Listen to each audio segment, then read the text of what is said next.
Breakfast tayo ng apple pie. Ito yung niluto ko kahapon sa pan. Madali lang ito lutuin. Kaya ito na lang yung natira, 3 slices na apple pie. Nasarapan si Fahad, pati si Lakay, at saka si Fatma. Silangga, pinatikman ko lang pero ayaw niya kasi ng matamis silangga. So, kaya sabi ni Fahad, sa Bardas daw, very delicious.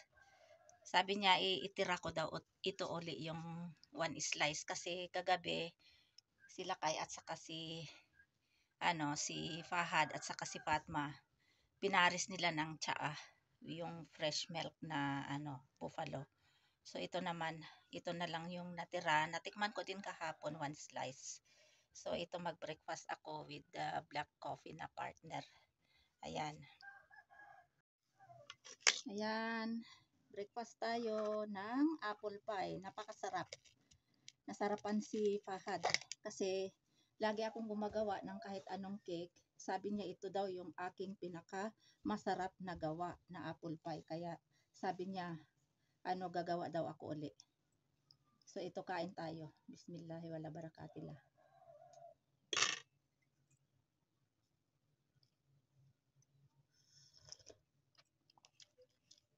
At saka napakalambot, oh.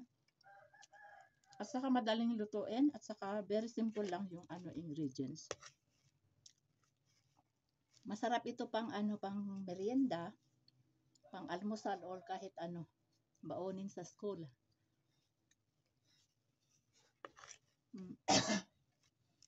Ayan,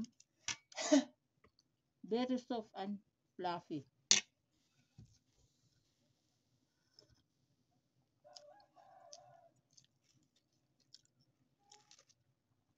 Nag-upload ako kahapon kung paano gumawa nito, kaya sa mga gusto gumaya, gayahin nyo lang. Kaya sinishare ko yung mga ginagawa kong homemade na baking, ganyan, mga ulam, lahat-lahat. Madali lang sundan.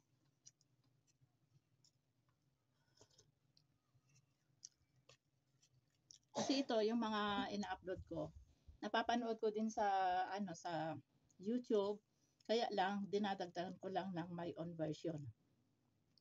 Ito kasi yung yung pinanood ko ay hinalo niya lahat, yung yeast at saka yung milk, sugar, lahat-lahat. Pero sa akin, siniparate ko yung yung sugar and yeast at saka milk. Yun lukewarm yon, pinainit ko sandali. Tapos dinilute ko yon. Mas maganda kasi umalsa talaga.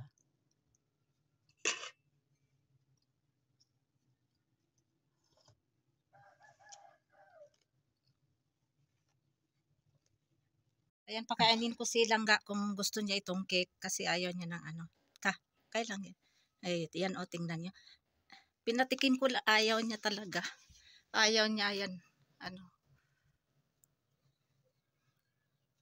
Ayan, naubos ko yung isang slice. Ito binigay ko kay Langga, ayaw niya. Pero kagabi, pinatikim ko lang siya ng ganito. Pinilit ko lang.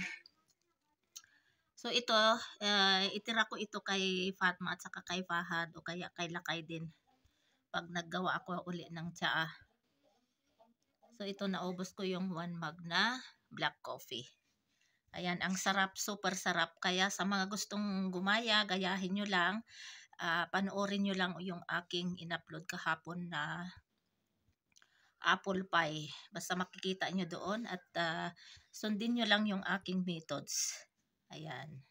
Solve na ang aking breakfast. Hindi na bibili ng bread o kaya kung ano-ano sa bakery.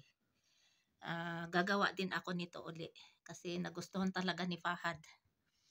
Sa dami-dami kong binibake na kung ano-ano, ito lang talaga yung nagustuhan niya. Kagabi sabi niya sa Bardast,